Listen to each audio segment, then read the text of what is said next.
I'll talk about risk assessment approaches in India. Myself is Manzul. I am in a science of technology. It was established in 1959 by the Americans, actually.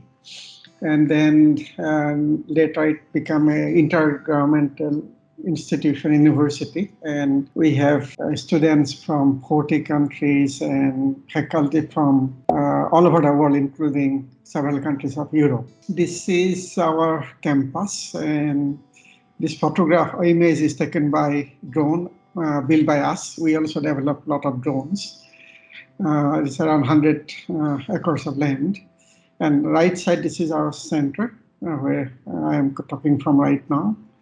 And also some of the facilities. We do a lot of capacity building as well. So, and our center was established in 1999, actually. So we are going to have 25 years silver jubilee in 2024. Let me straight away go to the risk assessment, and we are doing geospatial tools like Landcom and some using GIS and remote sensing. Our center is dedicated for remote sensing and GIS application, as our name says. So first of all, we do the risk assessment, as we all know, hazard and exposure assessment, which will be talking about a lot of environmental factors, triggering factor, rainfall, volcano, earthquake, all those. And then also we do this spatial temporal probability of hazards using some models, and that is for we need to hazard inventory data, whether you talk about landslide, flood, drought, cyclone, earthquake. And then we do the vulnerability assessment using mostly physical vulnerability. We look at the element at risk, building, infrastructure, population, critical facility, and lifeline. And also nowadays, socioeconomic vulnerability is also important, where livelihood, literacy, gender, poverty, culture, all those things are coming. Basically, this hazard and exposure assessment, you see, this is we do model, different kind of models we are using. This flood model we are using mostly HackRAS and also OpenListen nowadays, both are open source. And you have a river, and you have 5-year flood map, 10-year, 25 or 100-year. 100 flood map will be a very big one. Then we have element at risk, the building and infrastructure, which it can be, this is satellite images. It can be use any other maps you have, and you combine these two and you do with the exposure, and the exposed element at risk, there's buildings and infrastructure here. And this is not a very difficult thing to do, because once you have data, you have computing resources and models, you can do it. But most difficult part is vulnerability, because you need to get the data from the field. In this case, you see, this is the flood depth in X horizontal axis, x-axis, and then damage. And for different type of building, if you look at the below one, this is probably RCC building. So even and multi-story building, even flood increases, your losses are not so much. You also bring your belongings to upper floor, so you don't expect too much damage. But if you look at the upper one, very ordinary, very low quality house, as flood increases, depth increases, your damage increases drastically. So this data always difficult, and I'll explain you how we are collecting this data. Our approaches for risk assessment for decision making. So you have a situation here, hypothetical situation, 10-year flood, and these are the 3 buildings exposed to flood.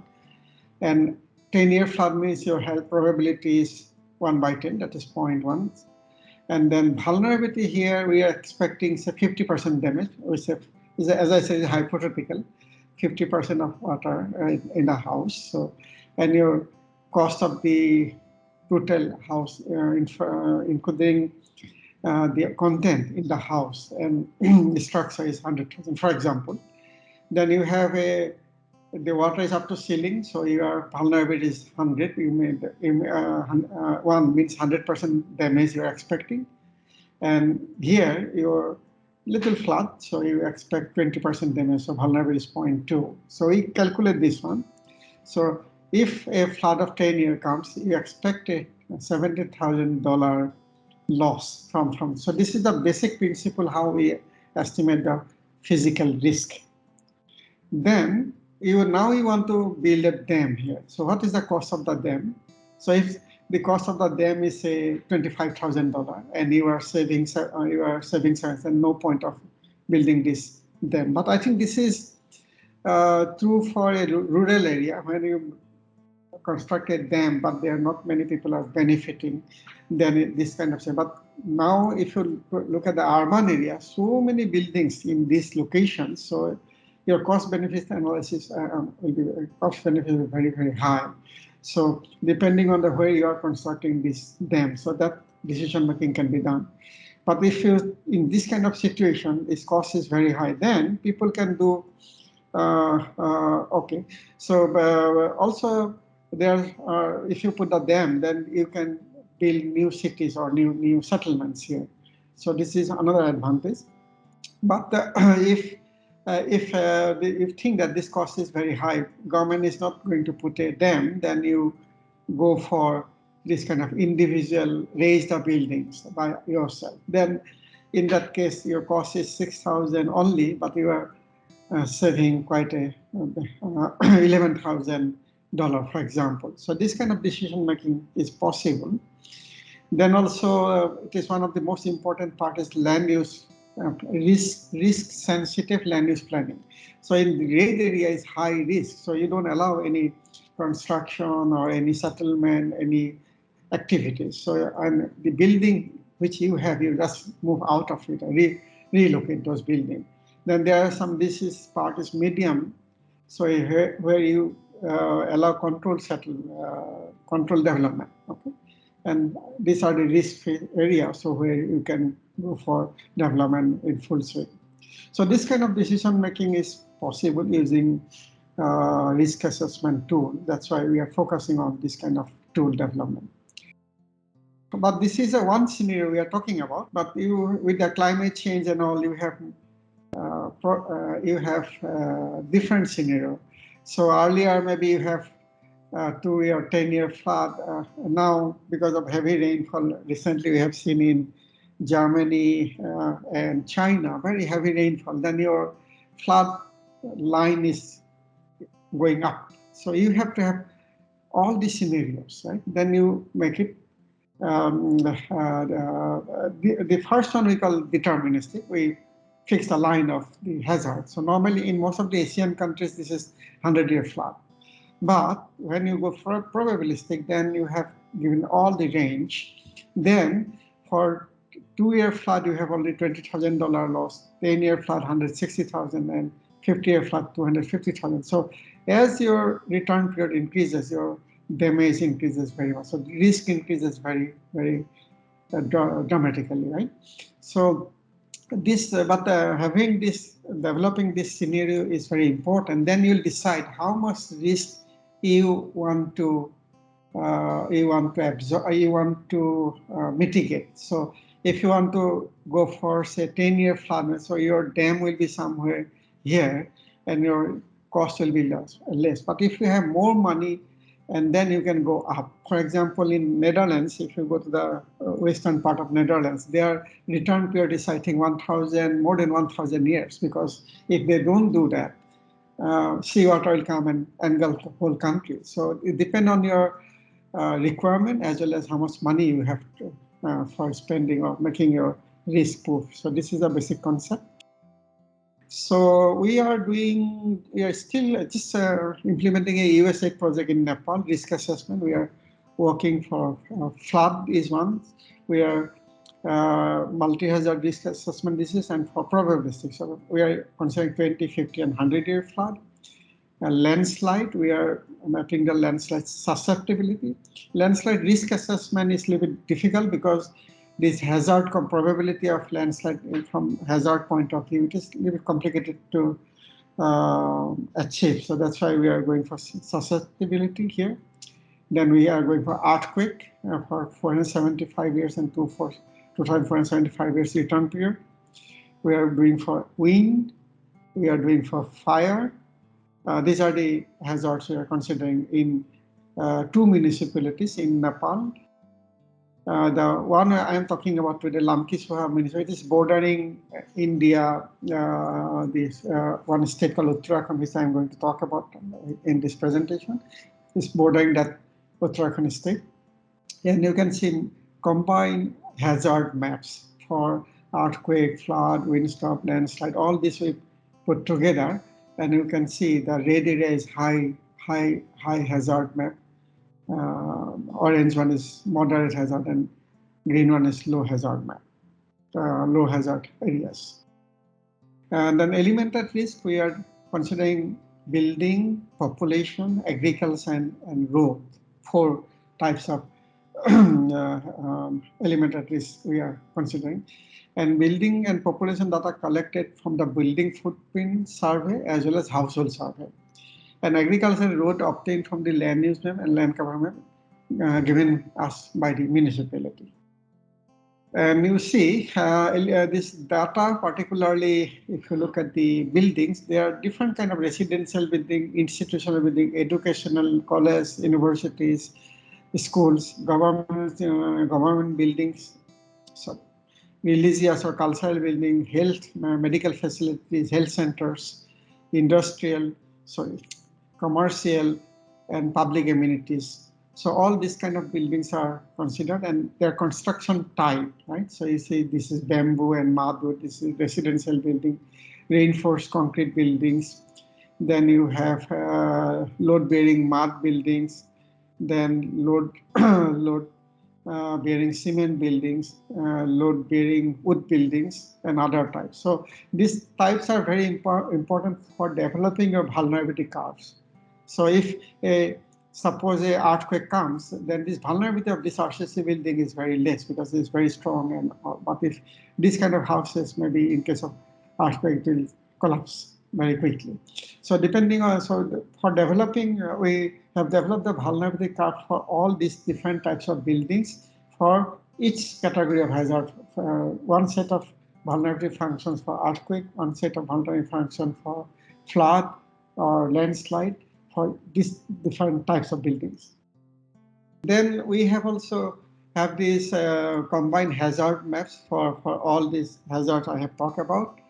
And then combined hazard maps and the building on it. So it is a building exposure map. So all buildings have different, if it is red one is a very high risk, highly exposed to hazards. Then you have this agricultural area. So the green area is low exposed to the hazards. Red one is the red agricultural fields are high exposed to hazards, and the orange one is medium exposed. Then similarly, we have the road. How much roads are these? Green roads are less exposed to the combined hazard. Similarly, red one is a very high, and orange or yellow one is the medium. So then we do the loss analysis for 50-year return period. For building loss, we have we can see the number of buildings for low loss we can expect, and then high loss also we can expect. These are the different scale number of buildings you can expect for high, low, and moderate. Similarly, populations loss we for different level, agricultural area, and also road in terms of kilometer. We can expect different. So this is the hill slopes. So a lot of landslides and those kind of things, and roads are high loss you can expect in hill areas in this area. This hill area, there is no road, you can see. So that's how we prepare. Then also we did a little bit of fire risk. These are the purely using your vulnerability functions and hazard maps. But in case of fire, it is a little bit different from the landslide or flood. So we developed some risk index map based on our household survey. So you can see the buildings along the road, they are with high risk area, high risk buildings in terms of fire. This one is USAID, the Nepal one. This one is your World Bank supported project in India.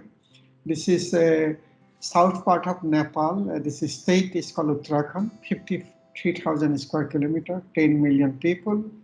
Valley, Himalayan terrain, you know the Himalaya, very high mountainous area. 16,000 villages and 13 urban areas, urban centers, right? So we did the earthquake for hazard and risk. These are earthquake hazard maps, flood hazard maps. The earthquake is mostly in the hill upper Himalayan regions, all the hills. But the flood, you can see there, mountain finishes and valley starters. So this is where flood is there. And the landslide hazards is mostly central and south part of the state. And this is, we use some of these model called CAPRA, which is developed in Mexico and World Bank promoted. And the developer of CAPRA was also involved in this particular assignment. And this vulnerability, you'll be surprised that we collected 27,000 buildings and 500 locations in the state. There are 15 type of houses. You see, all these different type of houses. We collected 27,000 location buildings, and our people in the local volunteers, they went to the building and they take photographs and all, they fill up the forms. And also we have from satellite data, all the buildings, around 170,000 buildings, individual or building blocks were captured from satellite data. So very high resolution satellite images we used. And that's how we develop all this building database and also vulnerability functions for these 15 types of buildings for earthquakes. We also developed for landslide. We have developed for also floods.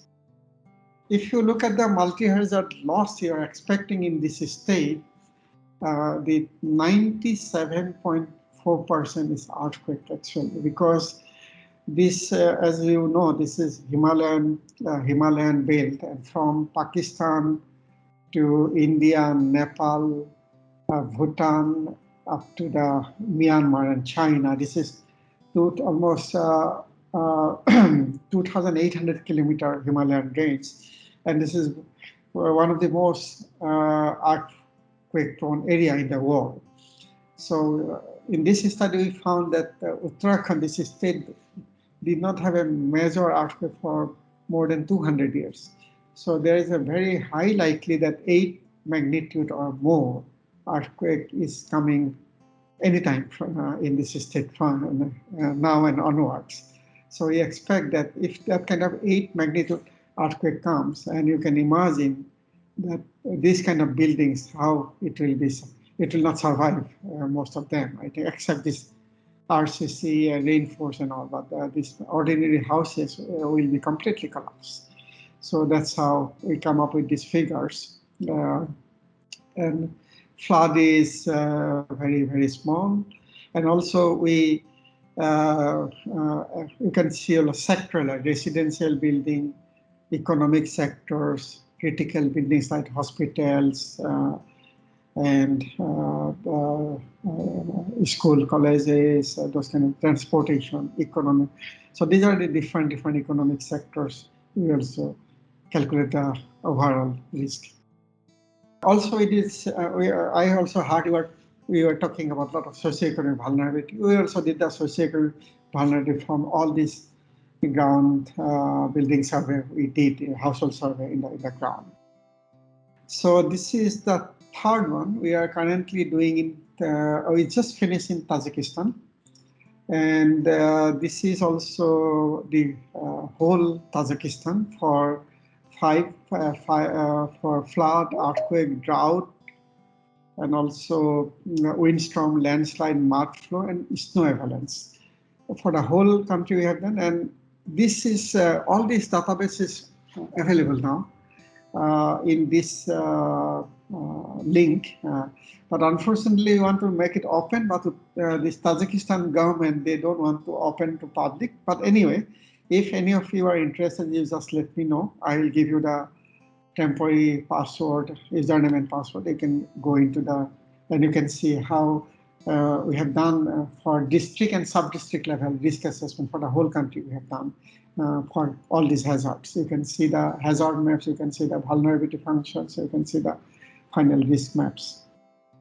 With all these experiences, we found that there are not non-available multi-hazard risk assessment tool at local level. Often, if available, often they are too complex. They are too data intensive. I am talking about, you see, this right hand. These are some of the tools available. INSF developed in Indonesia. Escape. This is, I think, somewhere in Europe, if I correctly remember. OpenQuake. Jesus, this is developed in America, USA. Capra is developed for South America, but then it is adopted by World Bank to make it global. But it is they made attempt, but it is, I would not say it is a successful attempt, because there are some issues. They could not go make it fully open source. So we know that if you use this kind of tools, there are some regional specific, some are country or regional specific. Some of them require to link specific software and data. For example, Jesus is very much oriented to USA. So if you want to do for other parts of it, it's very, very difficult. I mean, not difficult, but you have to really put some effort to make it adapted to your own situation. Required software not available or maintained. No multi-hazards interaction. They are given only individual hazards. Then don't include risk reduction alternative. Don't include future scenarios. So these are our experience. We're using different models and different softwares. So that's why we decided that we should develop a new one in cloud. So it's called Risk Sciences. This is developed by AIT and ITC in the Netherlands, University of Twente. It's based in Enschede. And we are really made a big progress, and it will be officially inaugurated on next month, 28th of October, where ITC is celebrating its 70th anniversary. So it is open source special decision support for the analysis of dynamic multi-hazard risk using hazard intensity frequency maps. It will many tasks, one system, multi-hazard, multi-asset, vulnerability database for different type of infrastructure, building and infrastructure, multi-user, compare your risk, and do special analysis. So all these 6 components integrated in one system. And we have gone for cloud-based because you need an internet connection, and you need a web browser. That's it. You don't need to download any software, nothing. Everything will be done in the cloud.